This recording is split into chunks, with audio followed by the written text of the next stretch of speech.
Okay, Sarah. So in this episode, I wanted to talk about something you mentioned before about companies who haven't done digital marketing before, who are going digital for the first time. Um, have you seen an influx of clients, for yourself who are going digital for the first time recently? In a way, I have seen an influx of leads, but then budgets are, are being cut before it comes to fruition. But I am having a lot more people reach out to me about what's the first step? What do I do if I need to pivot from being primarily in person and relying on referrals and networking events to going digital for the first time? Mm-hmm. Yeah, I can get that. And so for the clients who are able to sign you on or the clients who have signed you on in the past, what does that look like? I'm going digital for the first time. I do networking events and that's usually it. I throw the cards in my drawer. I never type anything into my computer. What does that look like? What's like the first piece of whatever that you want to set up? Yeah, the first thing I have them set up is a content system. Where, yeah, content is still king. It matters because now when you're at those networking events, you're going there and you're showing your expertise and your personality in person. You don't have that option today. So what you need to do is use content for that. Show what you know and explain the solutions to the problems that you solve in the form of content. Not only that, you need to make sure that you're talking about it on social media so people find you. Yes, and I think that's a huge driver. I don't think people realize how much website traffic social media drives, especially for those businesses who are like, no, we've been doing it this way and it's been working, all this time. I was just looking at my analytics, my Google Analytics stats, and I'm super pumped because my top incoming traffic was search engines. So woo! Yeah. But the next one was social media because, we're consistently sharing content from the site and podcasts and videos. So we're consistently sharing those things. But before search engines took the top spot, social media was it. Mm-hmm. Social media was what drove traffic to my website. So you're completely right. And that can be hard to fight, the mindset. All of that is content marketing, really, because, well, it's your content that brings people to your site through organic search. And that's so important and it can benefit you for years. I have people going to my site from articles I wrote in 2015 still. Yes. It's crazy. But then social media is how they find you in the first place. The biggest mistake people make is creating content and then taking it no further. They need to promote it. If you build it, that doesn't mean they will come. You need to show people that it exists first. Yes, say that again for the people in the back. Promote. Yes, and I have a hard line that I will not cross, but if there is no promotion and distribution strategy for a company and they're not willing to pay me to develop it and help them, develop the strategy around that, I'm not creating content. I will not create content to throw into the black hole that is your website because you won't promote it. Thank you. Seriously. Yeah, well, because then as the freelancer or as the consultant that they've hired, and I tell other writers this all the time, you get blamed. They're like, oh, well, that content must not have been good because we didn't get any leads from it. We didn't get any results. And it's like, well, did you share it? Right. More than once? Yes. That is part of the reason I pivoted my business, because I started just doing freelance writing and content. And I was working with these businesses that weren't promoting it at all. I'm like, no, you need to have a whole system in place or it's not going to go anywhere. Yes, that is a fact. Okay, so with, from your experience over the years, when you initially take on a client, have you noticed any common hurdles? I'm sure you've probably kind of worked these things into your marketing to try and educate your audience, but are there any common hurdles that you've noticed when they're, just getting started? With marketing or with onboarding? It's a good question. Are they really so different? You can pick one of each. If you've got one for each one, you could pick one of each, whichever one you think is most important. Okay. The common hurdle I see with onboarding is miscommunication. It's not setting boundaries right from the beginning, so the client doesn't know when they should reach out to you, when they shouldn't, how quickly they should receive a response from you. Setting that straight from the beginning is important.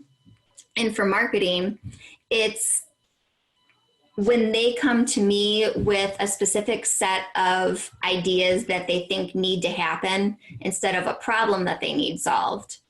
I'm the marketing consultant. I will solve your problem. You run your business. Yes. That's your thing. Yes, that is so true. I've run into that as well when they come at you and they're like, "Oh, I already know what I need." Mm-hmm. I'm like, "Well, I'm not a plug and play machine, so I need to be convinced too that that's what you need." Yeah. I'm not going to start something for you that I think is going to fail. I will only do something that is going to succeed for you. Yes, absolutely. And that's the other thing though, is that that's a big difference, I think, between when you're paying a freelancer for certain things versus someone who maybe identifies themselves as more of a consultant. I feel that consultants typically get paid to tell you when you're being dumb. I completely agree with you there. Like, you are making a mistake here. Like, I get that, and that's the thing with working with consultants. And I have explained this to my clients before when I feel like they're going in the wrong direction. Me telling you that I think that that's the wrong direction does not reflect on your intelligence or your competence, because you are good at what you do. You engaged with me because there was something you saw in our content or my content, something you felt on the phone, but you knew that you could trust me. So I'm asking you to trust me right now. Yes. I'm telling you, this is the wrong direction. Now, and there's nothing wrong with wanting to be with a consultant. Like, so if I was a freelance writer, of course I would want to write for you because I know that you won't steer me wrong. Like, you're not going to just throw that content into a black pit somewhere. And that's the important part. If you're a freelancer or somebody who executes content, who doesn't really go into the strategy and you don't want to, which is fine, you have to develop those relationships with people who will take care of that for you. When you engage with companies or clients that don't do that, right, then you're set up to fail. Right. You're just wasting your money if you're not working with an expert who can say, that's not it. That's not the way to go. Yeah. All right. So I feel like any serious digital marketing strategy has to consider the tech stack, right? The technologies, the softwares that we're going to use to get our digital marketing off the ground and out into cyberspace. So do you have any software that you typically recommend to help companies? Yeah, I mean, if you're starting from scratch and you have a low budget, there's a tech stack for you. There is. It doesn't have to cost an arm and a leg. I like WordPress or Squarespace for beginning your CMS. They're easy to use. They're pretty plug and play. And you can, like, if you want a custom template, you can find a freelancer to create that cheap enough. For email marketing, I like either HubSpot or MailChimp.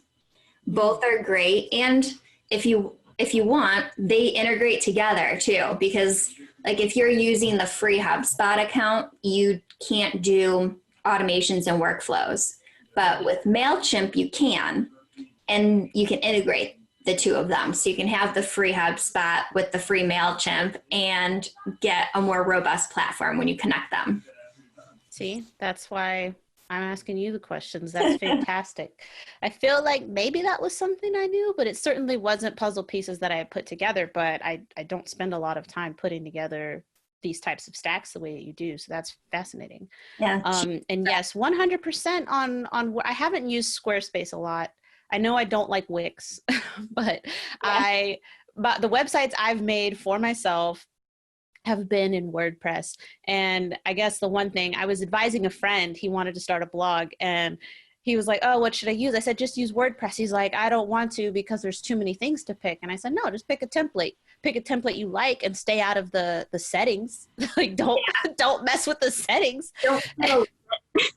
Yeah. And then he ended up deleting it. Like 30 minutes later, he was like, I was fiddling with it. I was like, "I told you not to fiddle." Number one rule, don't fiddle.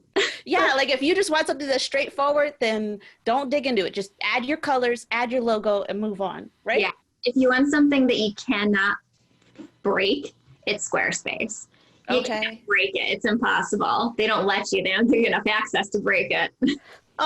Okay, so it's like Squarespace is like website creation, like if you were bowling with the rails on, Yes. right? And Like you're not going into the gutter on yes, Squarespace. exactly. You can't go into the gutter. Okay, so before we started recording, you actually told me that you had something to kind of help with this going digital for the first time concept. And actually, I think that people who would already qualify themselves as digital would be interested in this as well. But you actually have a lead magnet all about this, right? Yes, I put together a whole list of very inexpensive tools that you can use today that to have a complete tech stack, project management, email, social media, CRM, CMS, everything. And oh, and SEO research. And it's all less than $200 a month. Plus there's discount codes in there that are That's amazing. reoccurring. That's amazing. Okay, so yeah, so we'll have a link to that in the show notes and the transcript and pretty much anywhere anybody's gonna be able to find this episode. But I mean, that's something I want to look at for myself, but I'm already on your mailing list. So.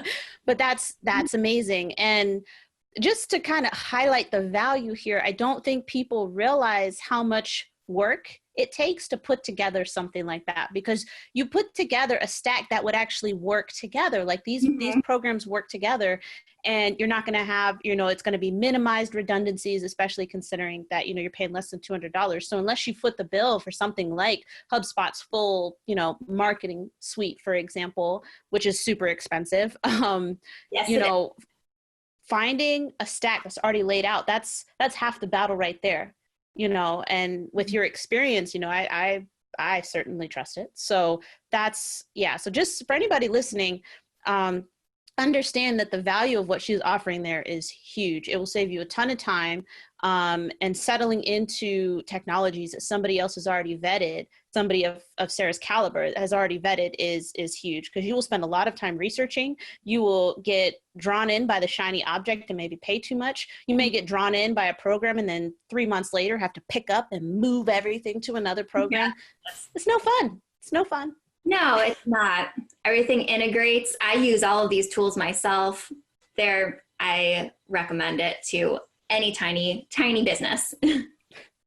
Yep. So definitely look in the show notes for that.